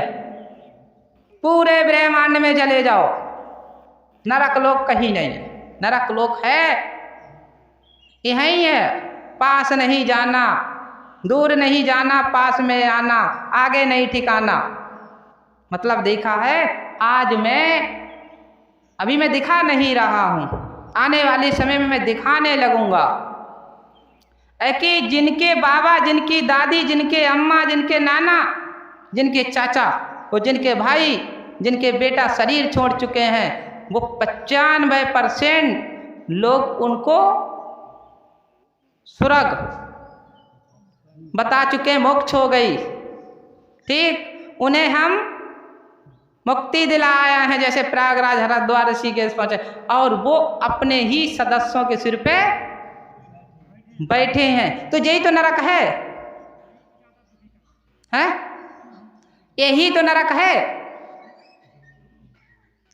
अब मेरा कहने का उदाहरण है, मैं हिंदी में समझा रहा हूं। किसी मानव को मार दिया जाए या वो समय के अनुसार मर जाए,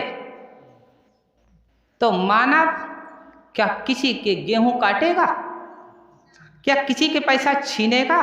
तो मेरा कहने का मतलब एक और है, जैसे कहते हैं, मैं हिंदी में समझा रहा हूं, जैसे दिखाया गया है, दर्शाया गया है नरक भोग दिखाया गया है कि आरा से चीरा जाता है। मैं मानता हूं चीरा जाता है, मैं मानता हूं चीरा जाता है। अग्नि से जलाया जाता है, मैं मानता हूं जलाया जाता है। कोहलू में उल्टा फेरा जाता है, मैं मानता हूं फेरा जाता है। क्या मरने के बाद इसे सब कुछ किया जाता है या जीते जी?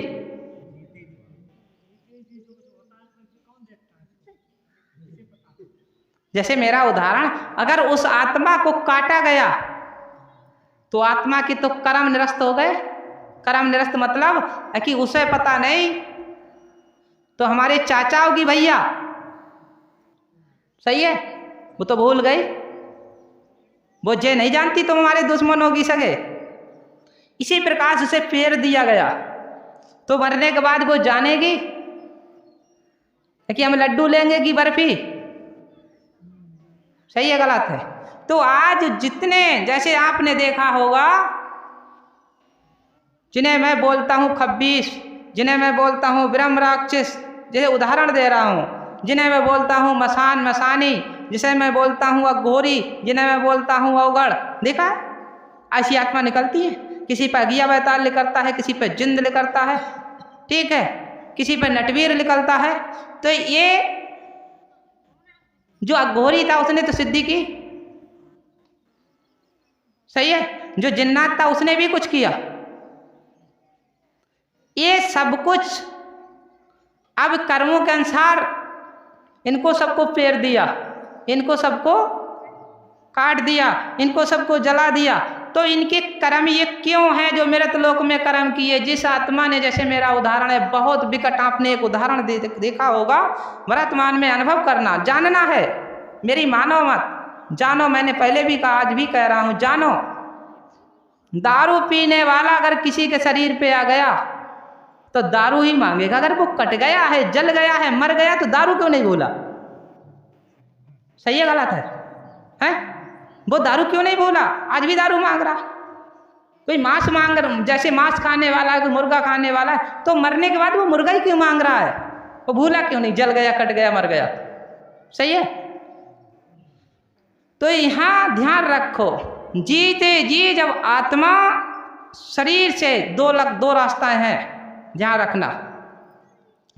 जीते जी आत्मा शरीर से, जैसे आपका शरीर है, आपके शरीर से जब आत्मा एक निकलती है और एक निकाली जाती है, उसी समय नरक है, सबसे बड़ा नरक। आप आए हो, हम आप आए हो, तो हम आप जीरो में आए हो, जीरो में आए हो। हम आपको पता नहीं, देखा है बच्चा, जैसे मैं उदाहरण दे रहा हूं, किसी के बच्चा के जन्म के समय पर, उत्पन्न होते समय अगर हाथ टेढ़ा रह गया तो उसे पता नहीं मेरा हाथ टेढ़ा, उसे पता नहीं हाथ टूट गया, क्या पता है? कि जब तक उसे ज्ञान नहीं आएगा, समझदार नहीं होगा, तब तक नहीं कहेगा हाथ टूट गया, ठीक है? इसी प्रकार से रो तो रहा है मगर बता नहीं सकता हाथ टूट गया।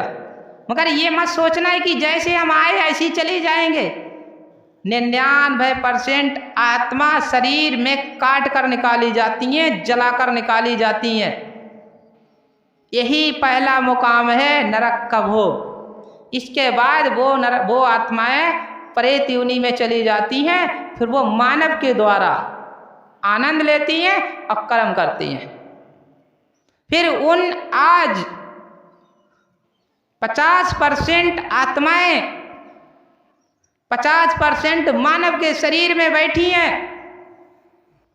50% आत्माएं 50% मानव के शरीर में बैठी हैं।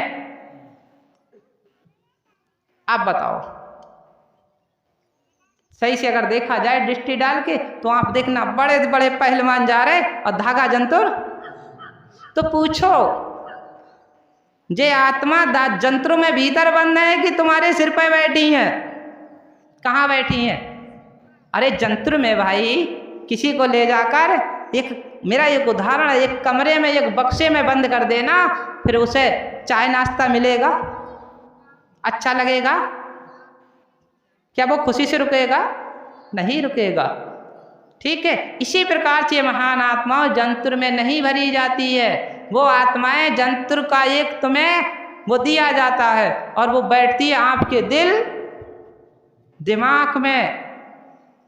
50% जो लोग तंत्र मंत्र यंत्र करा चुके हैं, उन लोगों के शरीर से निकलती है, शरीर से निकलती, वो शरीर में बैठती हैं। अगर ज़्यादा समय हो जाता है तो फिर अपना काम करती हैं, फिर वो शरीर की जो चेतना है, आत्मा है, उसको दबा देती, फिर अपनी मर्जी से काम करने लगती है। उन्हीं बच्चों को रुक नहीं मिलता है। परिवार वाले कहते जे कैसी कर रही, और वो भी कह रही है कि मैं जो भी आत्मा शरीरधारी है वही कह रही मुझे हो क्या रहा है, मुझे पता ही नहीं है ऐसा क्यों हो रहा है। हाथ टेढ़े हो रहे हैं, आँखें कट रही हैं, या जीव निकल रही है, या आवाज़ बदल रही है, ये उन्हीं आत्माओं का अंश है। तो मेरा कहने का उदाहरण है, अगर ये सब नरक भोग आई तो नरक भोगने के बाद उन्हें तो फिर छुट्टी मिल गई, भाई दोबारा आएंगी नरक भोग के मृतलोक में, है नहीं, नरक भोग के वो यहाँ आएंगी नहीं। नरक भोगने का मतलब नरक भोगा के और उन्हें जन्म दे दिया, शरीर में भेज दिया, पशु में भेज दिया, पक्षी में भेज दिया, कीट में भेज दिया, पतंगे में भेज दिया। फिर मानव की आत्मा को भूत योनि में क्यों भेजा जाता है? फिर मानव आत्मा ही जब 2-2, 3-3 कार्य करा रही है, जैसे मेरा उदाहरण, मृत्यु हुई तो हवन कराया आत्मा की शांति के लिए, पूछ पकड़ाई तो भव सागर पार करने के लिए, सही है गलत है गाय की। इसके बाद जो अर्थ हैं छुटवाए गंगा जी में, हरिद्वार, ऋषिकेश, प्रयागराज, वो आत्मा को शांति के लिए, सही है गलत है। बहुत से कार्य किए जाते हैं वो आत्मा को शांति के लिए। क्या उस आत्मा को शांति मिली? कभी इसके शरीर पे तो कभी उसके शरीर पर। देखिए कभी भागती है इसके घर है तो कभी उसके घर है, कभी इसी को परेशान करा कभी उसको परेशान, क्या उसे शांति मिली है?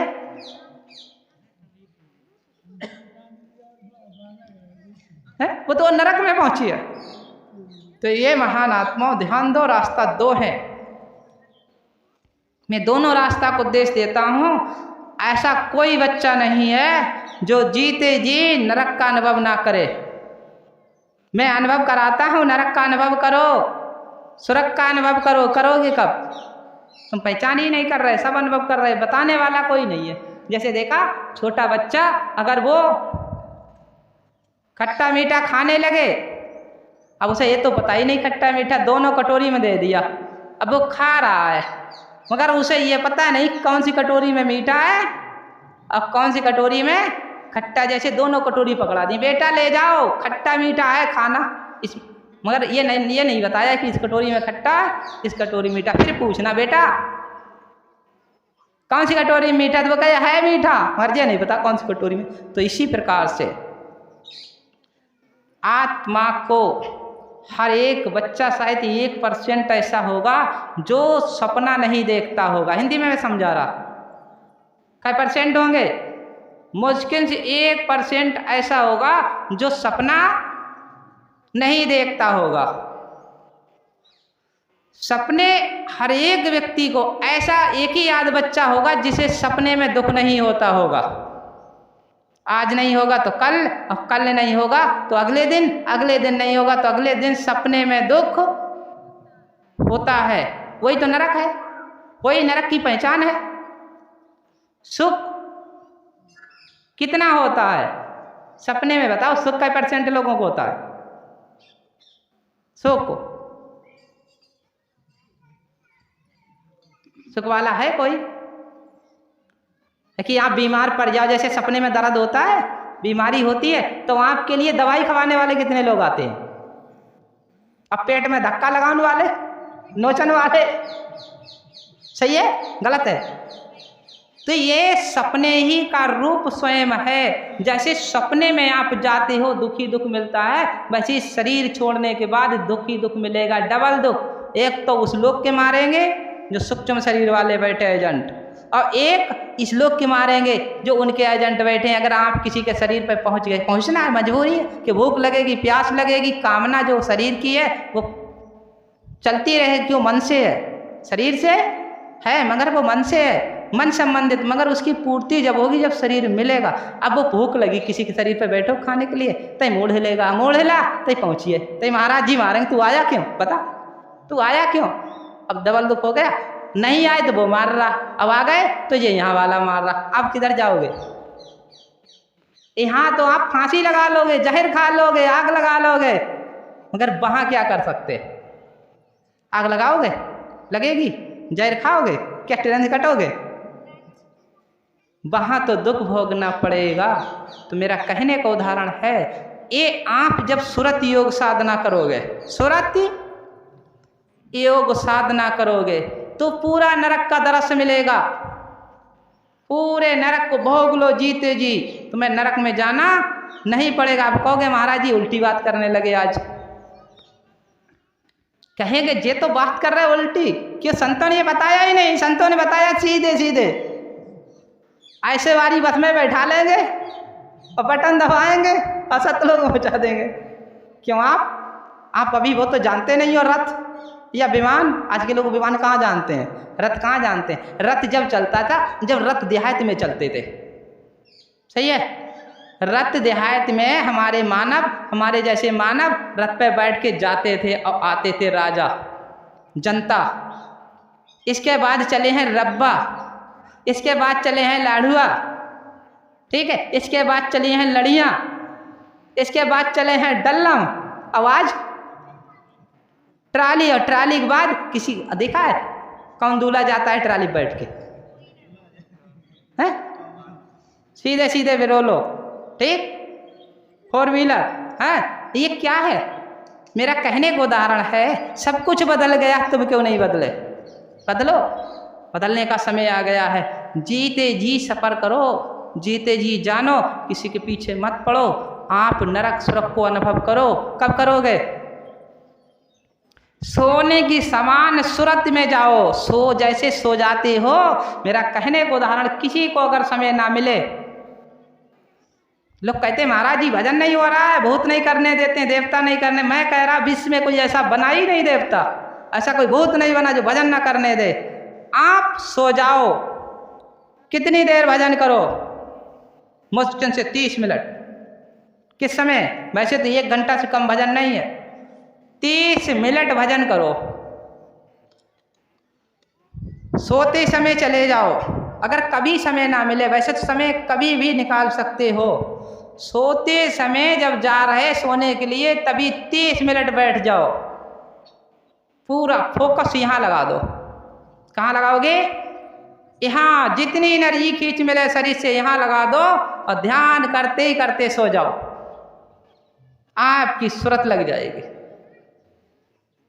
सूरत लग जाएगी। पूरी रात आप दरस में जाओगे, दरस जैसे सपना रूप होगा, और सपना रूप होगा तो देखा है दरस में, जैसे बच्चा भजन करते हैं तो भजन करते पे निखर सुख नहीं मिलता, धोखा नहीं दे रहा हूँ, भजन करते पे तुम्हारे कर्म काटे जाएंगे। कभी जंगल में जाओगे, कभी मैदान में जाओगे, कभी शेर भी मिलेगा तो कभी मगरमच्छ मिलेगा। अब बताओ शेर मिल गया, तुम कहाँ गए हो, सुख में या दुख में, बताओ भाई। वो नरक का रूप है या स्वर्ग का। सपने में शेर भी मिलेगा, सपने में मगरमच्छ भी मिलेगा। अगर सपने में जंगल मिल गया बड़ा और हो गया अंधेरा, तो नरक है या स्वर्ग, नरक है। आज आप सपने में जब ध्यान पर गए तो आपके लिए सागर मिल गया, कहते हैं सागर मिलेगा, ये तो दर्शाया है, मैं नहीं दर्शा रहा, वह संतों ने दर्शाया। अब सागर मिल गया, अब गहरा होगा, तुम्हें देखने में डर होगा, तो सुख है या दुख, दुख है। तो नरक का भोग पहले क्यों नहीं भोग लो, जब पहले भोग लो तो बाद में भोगना नहीं पड़ेगा। अब आपने जरा से देखो सपने में रूप, अब खोल नहीं आँखी, अब ना जाऊंगा, बहुत डर लग रहा हो, मगर जाना पड़ेगा, बचोगे नहीं, कि जिसका कर्जा लिया है उसका चुकाना पड़ेगा, बचोगे। विश्वल को सकता तुम, विश्वल को सकता।